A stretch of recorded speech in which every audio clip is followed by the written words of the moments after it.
Hi guys, so I'm inside today because the neighbours are being quite noisy, but we're going to read chapter 3 of the Christmasaurus. Got chapter 3, Santa's Bottom. Have you ever seen a house that's bigger than a school? Santa's house is. Have you ever seen a house that's bigger than a castle? Santa's house is. Have you ever seen a house that's bigger than the moon? Okay, Santa's house isn't quite that big, but it is pretty massive. In your head, imagine the biggest, grandest house you've ever seen. Now imagine it's all made up of strong, sturdy wood, like a giant log cabin. Now add a huge twisty turret, four tall chimney pots, puffing out clouds of glittery smoke, and 99 windows of brightly coloured glass, and one frosted one for Santa's bathroom. Now imagine an enormous front door made of thick, chunky pine with a gleaming door knocker shaped like a snowflake, made of solid, unbreakable ice, leading to the door. There used to be a knobbly cobblestone path, but it was so hard for the elves to walk on that Santa had it replaced with a toboggan run. Now the elves zoom down to the front door on miniature sledges. On either side of the toboggan run, imagine a sprawling garden jam-packed full of snow-covered Christmas trees. This is the North Pole Snow Ranch. It's where Santa lives, right at the centre of the North Pole. Snozzletrump and the others lived very close by. At the top of the toboggan run path was the elf city, which was about the size of a small human village. There were large stables for the reindeer, with triple-height ceilings so they could fly inside, a Christmas-themed miniature golf course, a cinema showing all the greatest Christmas films, a library full of Christmas stories, 4 North Starbucks coffee shops, an ice skating rink, which was really just Santa's permanently frozen outdoor swimming pool.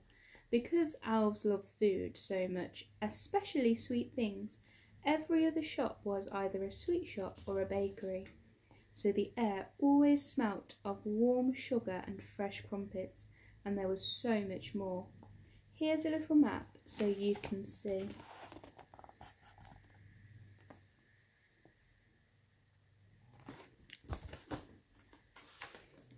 It was a fantastic place to live. Suddenly, Snozzletrump, Speckle-Hump, Sparklefoot, Sugarsnout, Starlump, Spudcheeks, Snowcrumb and Sprout burst in through the enormous wooden front doors of the snow ranch. They waddled into the entrance hall, hunched together under the weight of the frozen egg on their backs. "Santa, come quick! Santa, come help! The egg is too heavy for North Pole elves!" The 8 elves cried out, and all of a sudden the boom, boom of heavy boot steps rattled around the entrance hall where the 8 egg finders waited. Then the footsteps stopped and there was silence for a moment. Out of nowhere a huge, heavy man crashed down from the ceiling on a circus trapeze. It was Santa. He always liked to make an entrance. He was the largest man you could ever imagine. Imagine your 2 fattest relatives. It's okay, they won't know you've thought of them. Now imagine that those 2 people were one person. Yep, that's how big Santa was. Not just fat, but fat-tastic. He was easily the size of 50 elves put together. But for a man of such enormous proportions, Santa was surprisingly nimble. He was the fastest runner in the Northern Hemisphere. He could dance on the tips of his toes like a ballerina. He could backflip and somersault like a giant, stealthy ninja. He once tightrope walked from the North Pole to the South Pole and halfway back again.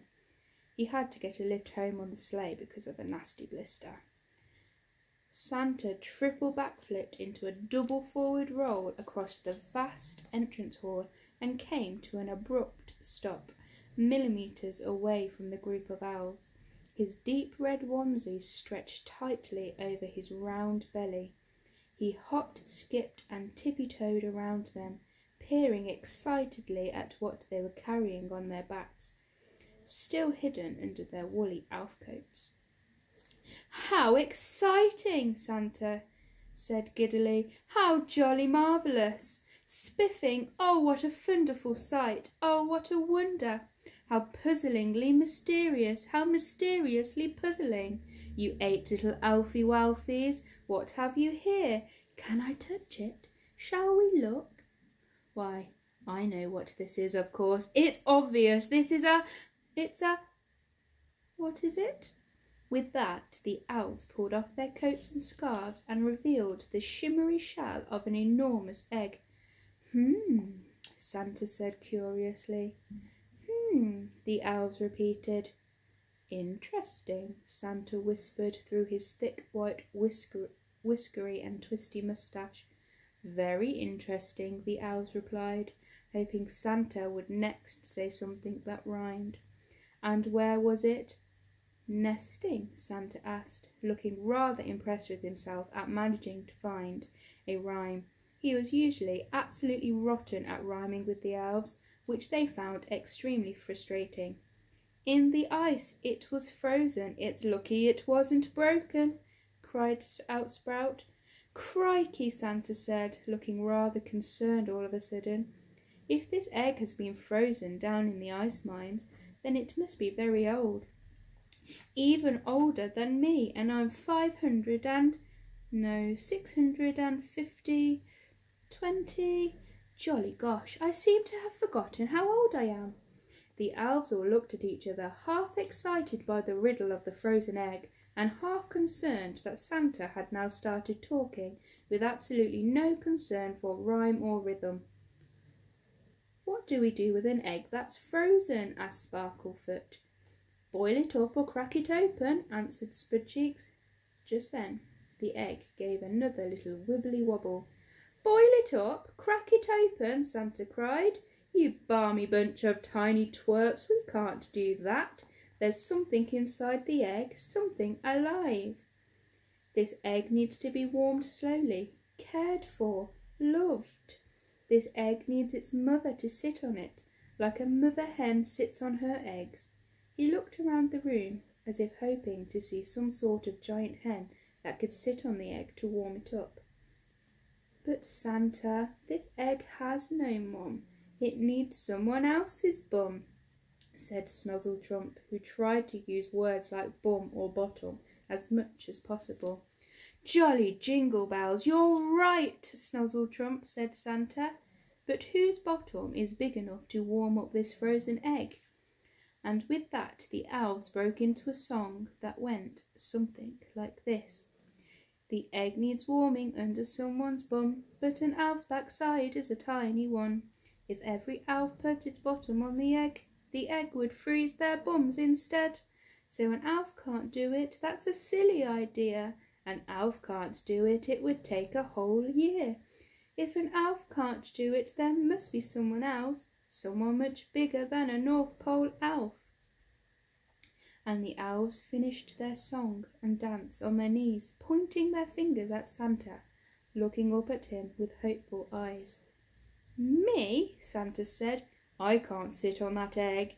It's almost Christmas time. There's so much planning to be done, and packing and wrapping." Santa hesitated, but deep down he knew what needed to be done, and he knew that he was the only person to do it. His elves would take care of all the Christmas preparations. All he needed to do was park his giant, jolly, warm bottom on top of that frozen egg. So that's exactly what he did. So I hope you enjoyed that. Just going to show you the illustration of Santa. And I will get back to you next time.